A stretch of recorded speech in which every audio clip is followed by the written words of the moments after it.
What's up guys, it's Graphic Phoenix back with another video today, and today is May 1st, and we all know what that means. It's May Madness, everybody. For those of you that don't know what May Madness is, it is where I make a video for the whole month of May every day. 31 videos in 31 days. For those of you that are new to the channel and just viewing this reptile room tour, I strongly recommend you subscribe and stick around for this month because it is going to be so much fun. I'm going to start off with the frogs because I just cleaned all their glass and they're all nice and clear. There's no condensation on them right now, so I'm going to start with the frogs and then we'll go with the rest of the animals on this side of the room. So let's get into it. If you have any suggestions on what you want me to do during May, leave them in the comment section down below. I hope to be going down there and looking for video suggestions. I want to go down to the comment section and pull some comments from you guys and be able to do some crazy videos and some suggestions that you guys want me to do. So please leave your suggestions in the comment section down below. You never know if I'm going to pick it or not. So we'll begin with our, I guess, group of Ufaga pumilio. These are Almirante. There's a group of 5 in here. I believe it's 2.3. I believe it's 2 males, 3 females in here. They're in an 18 by 18 by 24 tall tank. And they're doing really well. There was a group of eggs over there, but it looks like they have either dried out or gone bad, one of the two, which is very unfortunate, but I guess that's just the way the cookie crumbles. I'm going to be adding some more springtails into this tank because we got, oh, back there's a lot of like fungus and stuff growing on my moss, and I'd like to take care of that before it takes over. So I'm going to be adding a bunch of springtails and whatnot to deal with that. But we have some crazy plants in here. This is a Neoregelia bromeliad from IKEA. For those of you that have an IKEA near you, I strongly recommend going to check it out because they have some really awesome bromeliads. Just make sure if you're buying from IKEA that you wash it really, really well because they do use fertilizer in their soils. So you do need to wash it extremely well. We got a couple more bromeliads down there. Right there is a plant from South America. I actually have the tag out today so I can show you guys. It's a little bit dirty, but Nautilocalix lynchi. So there you go. You guys see it finally. There's a little bit of Magravia right up the front here. There's some moss up top. There's actually a Solangula there. That's a rainbow Solangula. It's exposed to high light, so it's actually really, really beautiful right now. It's a really reddy color, which is super, super cool. I'm not going to go into anything else. Now here is the brand new tank for the Aratus, my trio of Aratus. It's a 2.1. So for those of you that don't know, 2.1 means 2 males, 1 female. This tank, I just put them in here maybe 2 weeks ago, 3 weeks ago. There's a lot of calling. There's still no eggs yet, but I'm really, really, really hoping these guys start producing because I want some baby bronze and turquoise Aratus so bad. It is incredible. Their tank is an 18 by 18 by 18 Exoterra cube with a little circulation fan up there. This is the budget build vivarium, so you guys can see it's doing pretty well. We have another one of those N. lynchi right there. There's some Ficus pumila. No. Ficus Panama is what that stuff is right here. Really nice and green, very dark green. There's some Solangula. See, this is more of that rainbow Solangula right there. So it's doing really well. It's growing, but you can tell that it's more bluey rather than red. So that's pretty sweet. Paulownia pulchra. There's actually a vanilla species right there. That's a vanilla. It's actually starting to grow, which is really nice. There's some roots, good healthy roots on it. Right behind that, there's Magravia back there. This is a species of Dischidia. I don't know what kind. It's like a variegated form. If anybody knows what species this is, please leave it in the comment section down below. There's a bunch of other plants in here. I'm not going to go through everything, although I do get quite a few questions about what these 2 plants are. And these are actually strawberry begonias, just growing in some moss. So, but down here is probably one of my most prized possessions. These are Ufaga pumilio Rio Colubre. pure blue with dark black spot type frog. They're really cool. Their cage is just right now a 12 by 12 by 18. I have no idea what the ratio of males to females is in here. I have a horrible feeling that I have 3 females and no males because there's been absolutely no calling yet. Now it's only been about a month and a half or so, maybe a month since I've had them, so I'm just hoping that something kicks out from these guys.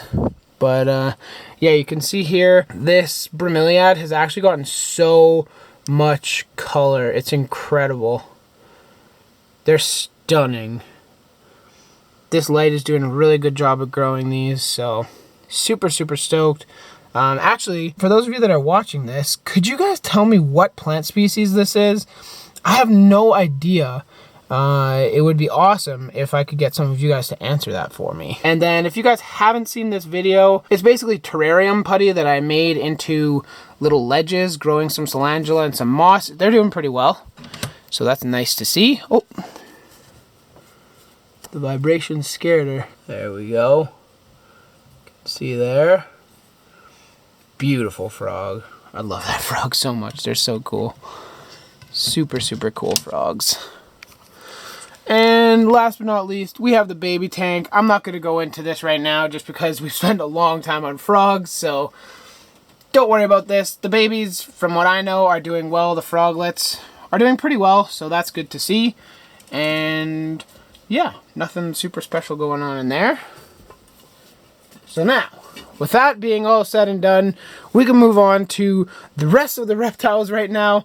I guess we'll start back over here. This is my main man. This is the homie.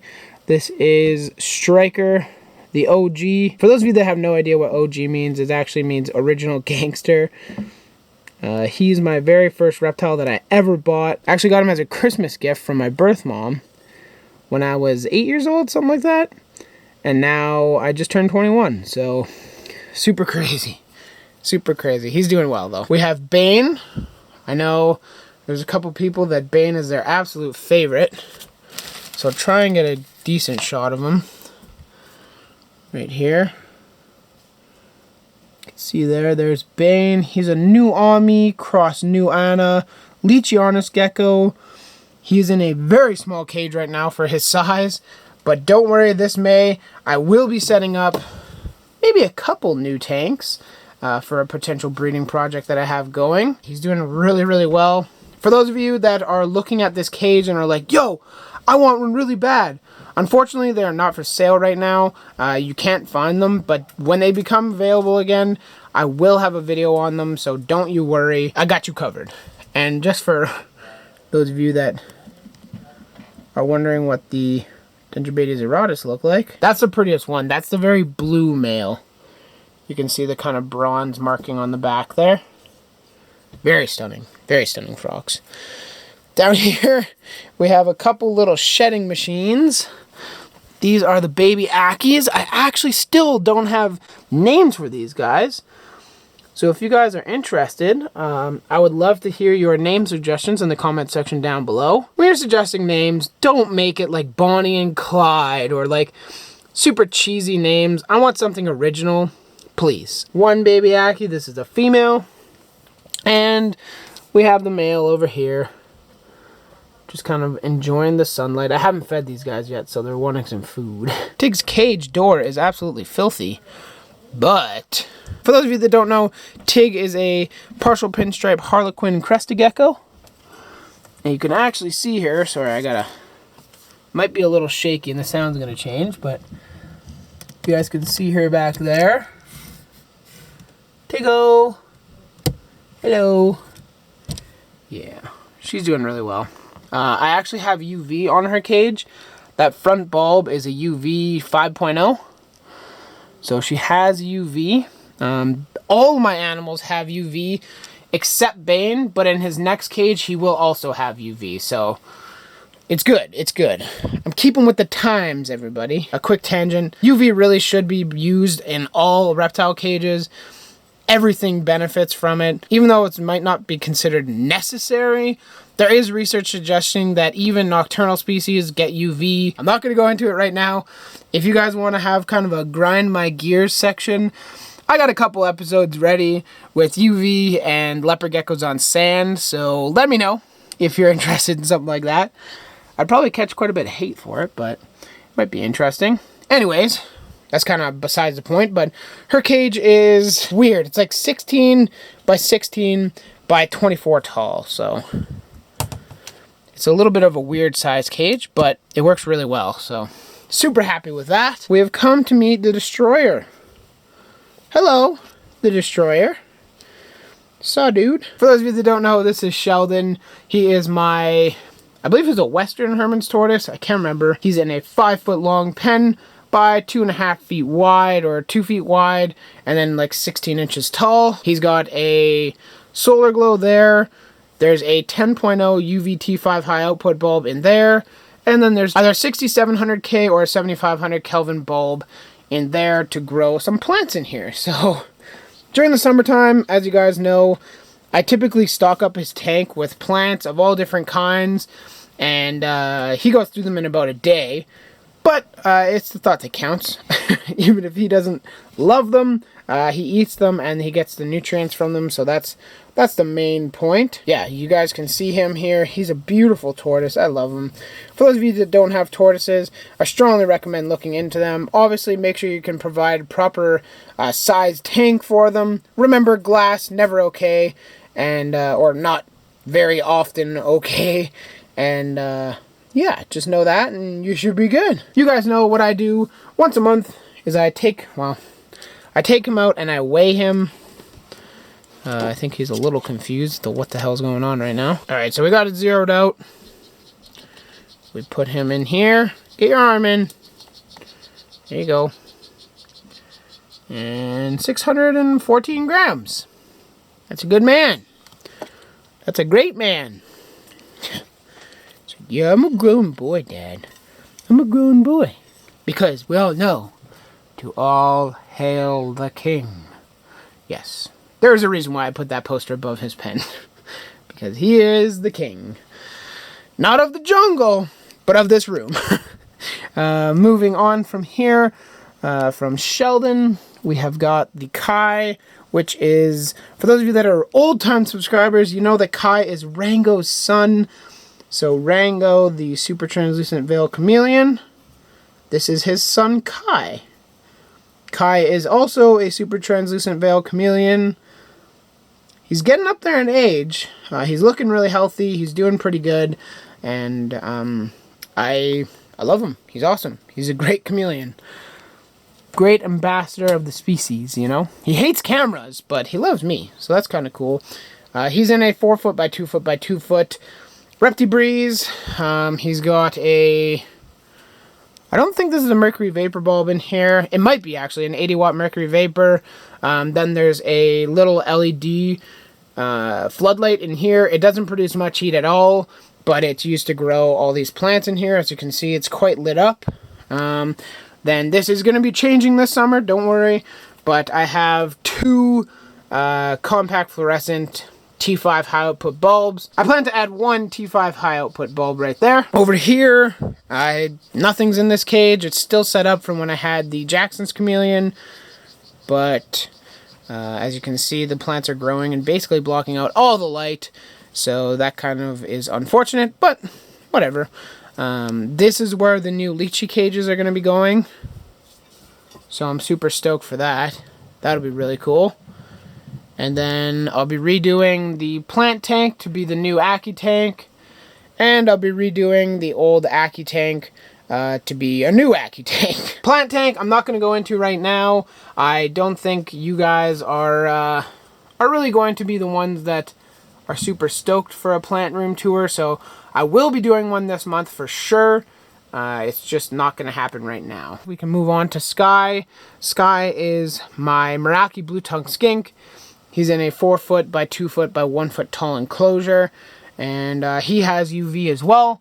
Over there is a 5.0 T5 high output UV.